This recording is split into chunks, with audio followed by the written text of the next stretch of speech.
ಎಲ್ಲ KSP civil constable ಹುದ್ದೆಗಳಿಗೆ ಅರ್ಜಿಯನ್ನು ಸಲ್ಲಿಸಿದಿರಾ ಮತ್ತು ಅರ್ಜಿನ ಸಲ್ಲಿಸಿ ಕೆಲವೊಂದು ಮಿಸ್ಟೇಕ್ಗಳನ್ನು ಮಾಡಿ ಎಡಿಟ್ ಅಥವಾ ಕರೆಕ್ಷನನ್ನು ಮಾಡುವುದಕ್ಕೆ ಯಾರೆಲ್ಲ ವಿದ್ಯಾರ್ಥಿಗಳು ವೆಯ್ಟ್ ಮಾಡ್ತಾ ಇದ್ದಾರೆ ಅಂಥ ಒಂದು ವಿದ್ಯಾರ್ಥಿಗಳಿಗೆ ಗುಡ್ ನ್ಯೂಸ್ ಅಂತಲೇ ಹೇಳ್ಬೋದು. KA ಇದೀಗ KSP ಸಿವಿಲ್ ಕಾನ್ಸ್ಟೇಬಲ್ ಹುದ್ದೆಗಳಿಗೆ ಸಂಬಂಧಿಸಿದಂತೆ ಎಡಿಟ್ ಅಥವಾ ಕರೆಕ್ಷನ್ ಮಾಡುವುದಕ್ಕೆ ಲಿಂಕನ್ನು ಬಿಡುಗಡೆ ಮಾಡಲಾಗಿದೆ. ಯಾರೆಲ್ಲ ವಿದ್ಯಾರ್ಥಿಗಳು ಅಪ್ಲಿಕೇಶನಲ್ಲಿ ತಪ್ಪಾದ ಇನ್ಫಾರ್ಮೇಷನನ್ನು ಎಂಟರ್ ಮಾಡಿದ್ದೀರಾ, ಮಿಸ್ ಆಗಿ ನೀವು ತಪ್ಪಾದ ಇನ್ಫಾರ್ಮೇಷನನ್ನು ಎಂಟರ್ ಮಾಡಿ ಸಬ್ಮಿಟ್ ಮಾಡಿದಾರಲ್ಲ ಅಂಥ ಒಂದು ವಿದ್ಯಾರ್ಥಿಗಳು ನೀವು ನಿಮ್ಮ ಒಂದು ಅಪ್ಲಿಕೇಶನನ್ನು ಎಡಿಟ್ ಮಾಡ್ಬೋದು. ಸೊ ನೀವೀಗ ನೋಡ್ಬೋದು KA ಅಫಿಷಿಯಲ್ ವೆಬ್ಸೈಟಲ್ಲಿ ನಾವಿದ್ದೀವಿ. ಸಿವಿಲ್ ಪೊಲೀಸ್ ಕಾನ್ಸ್ಟೇಬಲ್ ಅರ್ಜಿ ತಿದ್ದುಪಡಿ ಲಿಂಕ್ ಅಂತ ಇದೆಯಲ್ಲ, ಜುಲೈ 10ರಿಂದ ಜುಲೈ 13ರವರೆಗೆ ನೀವು ನಿಮ್ಮ ಒಂದು ಅಪ್ಲಿಕೇಶನನ್ನು ಎಡಿಟ್ ಅಥವಾ ಕರೆಕ್ಷನ್ ಮಾಡಬಹುದು.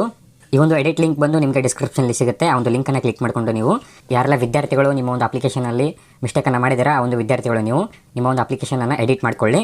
ಎಡಿಟ್ ಮಾಡುವುದು ಹೇಗೆ ಅಂತ ಇಲ್ಲಿ ಕೊಟ್ಟಿದ್ದಾರೆ ನೋಡಿ. ಎಡಿಟ್ ಮಾಡುವುದು ಹೇಗೆ ಅಂತಂದರೆ ಓಕೆ, ಲಿಂಕನ್ನು ಸೆಲೆಕ್ಟ್ ಮಾಡ್ಕೊಂಡ ನಂತರ ನಿಮಗೆ ಈ ರೀತಿ ಪೇಜ್ ಓಪನ್ ಆಗುತ್ತೆ.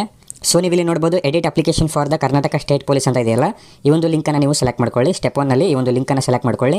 ಸೆಲೆಕ್ಟ್ ಮಾಡ್ಕೊಂಡ ನಂತರ ಯೂಸರ್ ವ್ಯಾಲಿಡೇಷನ್ ಅಂತ ಇಲ್ಲಿ ನಿಮಗೆ ಮೊದಲನೇದಾಗಿ ಅಪ್ಲಿಕೇಶನ್ ID ಕೇಳುತ್ತೆ. ಅದಾದ ನಂತರ ನಿಮ್ಮ ಒಂದು ಡೇಟ್ ಆಫ್ ಬರ್ತ್ ಕೇಳುತ್ತೆ.